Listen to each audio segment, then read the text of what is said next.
నమస్తే, welcome to Telugu 360 trending today.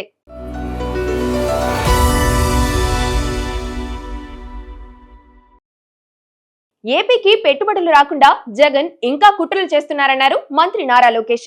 ఏపీతో ఒప్పందాలు చేసుకోవద్దని Singapore సంస్థలకు వైసీపీ నేతలు మెయిల్స్ పంపించారని ఆయన చెప్పారు. ఈ కుట్రపూరితమైన మెయిల్స్ వెనుకొన్నది పెద్దిరెడ్డి రామచంద్రారెడ్డేనని ఆయన అన్నారు. కానీ ఏపీకి చంద్రబాబు అనే బ్రాండ్ ఉందని లోకేష్ స్పష్టం చేశారు. అన్నదాత సుఖీభవ అమలుపై అధికారులతో సీఎం చంద్రబాబు సమీక్షించారు. ఆగస్టు 2న ఈ పథకాన్ని అమలు చేయనున్నారు.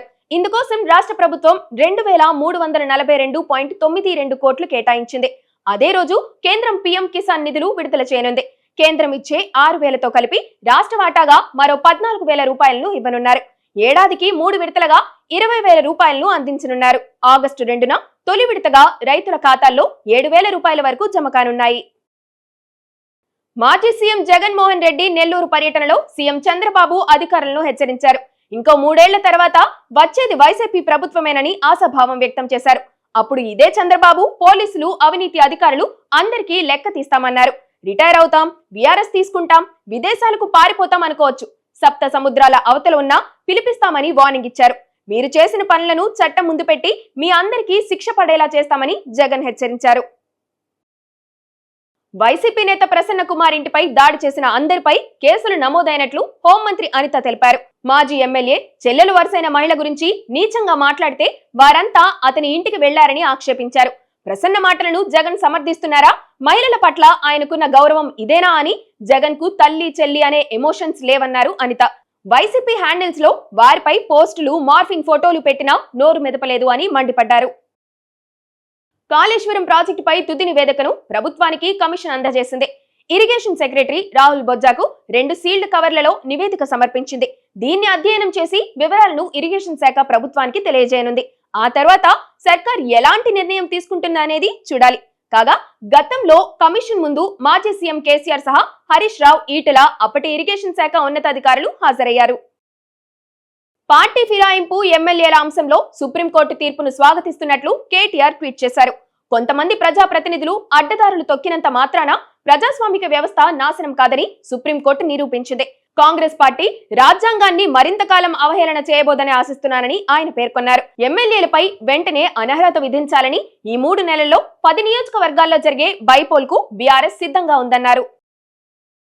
పార్టీ ఫిరాయింపులపై మాట్లాడే నైతిక అర్హత బీఆర్ఎస్ కు లేదని మంత్రి కోమటిరెడ్డి వెంకటరెడ్డి అన్నారు.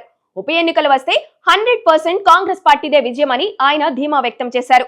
స్థానిక సంస్థల ఎన్నికల్లోనూ గెలుస్తామన్నారు. గతంలో బీఆర్ఎస్ 25 మంది ఎమ్మెల్యేలను కొనుగోలు చేసింది. ఇప్పుడు కేటీఆర్ సత్యహరిశ్చంద్రుల్లా మాట్లాడుతున్నారు. తలసాని, సబితకు మంత్రి పదవులు ఎలా ఇచ్చారో చెప్పాలని ఆయన ప్రశ్నించారు. నందమూరి బాలకృష్ణ ఇవాళ ఢిల్లీలోని పార్లమెంట్ ఆవరణలో సందడి చేశారు. టీడీపీ ఎంపీ కలిశెట్టి అప్పలనాయుడు తీసుకొచ్చిన సైకిల్ పై కూర్చొని కెమెరాకు పోజులిచ్చారు. సైకిల్ ను చూసి అన్న ఎన్టీఆర్, వారి అలనాటి జ్ఞాపకాలు గుర్తుకొచ్చాయి. తెలుగుడి ఆత్మగౌరవానికి ప్రతీకగా ఆ రోజు ఎన్టీఆర్ పెట్టిన టీడీపీ గుర్తైన సైకిల్ పై పార్లమెంటుకు రావడం అభినందనీయమని బాలయ్య ప్రశంసించినట్లు కలిశెట్టి ట్వీట్ చేశారు. భారత ఆర్థిక వ్యవస్థను యుఎస్ ప్రెసిడెంట్ ట్రంప్ డెడ్ ఎకానమీగా పేర్కొనడంపై రాహుల్ గాంధీ స్పందించారు. ట్రంప్ చెప్పింది నిజమే, ఇండియన్ ఎకానమీ డెడ్ ఎకానమీ అన్న విషయం పీఎం మోదీకి, ఫైనాన్స్ మినిస్టర్ కు తప్ప ప్రపంచం మొత్తానికి తెలుసని అన్నారు. అదానికి సాయం చేసేందుకు దేశ ఆర్థిక వ్యవస్థను బీజేపీ నాశనం చేసిందని, సీజ్ ఫైర్ ట్రేడ్ డీల్ గురించి ట్రంప్ చేస్తున్న ప్రకటనలపై మోదీ ఎందుకు స్పందించడం లేదని ఆయన ప్రశ్నించారు. తమిళనాడు రాజకీయాల్లో కీలక పరిణామం చోటు చేసుకుంది. ఎన్డీఏతో పొత్తుకు స్వస్తి పలుకుతున్నట్లు ఏఐడీఎంకే వర్కర్స్ రైట్స్ రెడ్యువల్ కమిటీ ప్రకటించింది. పన్నీర్ సెల్వం త్వరలోనే ప్రచారం ప్రారంభిస్తారని ఆ పార్టీ సీనియర్ నేత రామచంద్రన్ పేర్కొన్నారు. ప్రస్తుతానికి ఏ పార్టీతో పొత్తు లేదన్నారు. పరిస్థితులను బట్టి పొత్తులపై నిర్ణయం ఉంటుందని ఆయన తెలిపారు.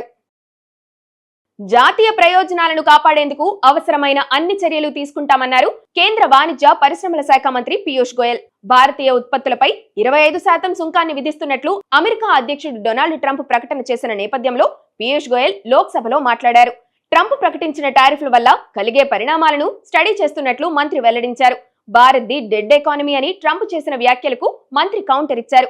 బలహీనమైన ఆర్థిక వ్యవస్థ నుంచి భారత్ ఇప్పుడు ప్రపంచంలోనే అతిపెద్ద 3వ ఆర్థిక వ్యవస్థగా అవతరించినట్టు ఆయన చెప్పారు.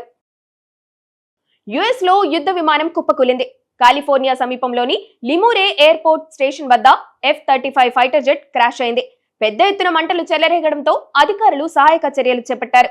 ప్రమాదం నుంచి పైలట్ సురక్షితంగా బయటపడ్డారు. ఘటనకు గల కారణాలు తెలియాల్సి ఉంది. ఇటీవల యూకేకు చెందిన F-35 విమానం కేరళలోని తిరువనంతపురంలో మొరాయించిన సంగతి తెలిసిందే. నెల రోజుల మరమ్మతుల తర్వాత దాన్ని యూకే తీసుకెళ్లారు. ఇంగ్లాండ్ తో జరుగుతున్న టెస్ట్ మ్యాచ్ లో టీమిండియా టాస్ ఓడి మొదట బ్యాటింగ్ కు దిగింది.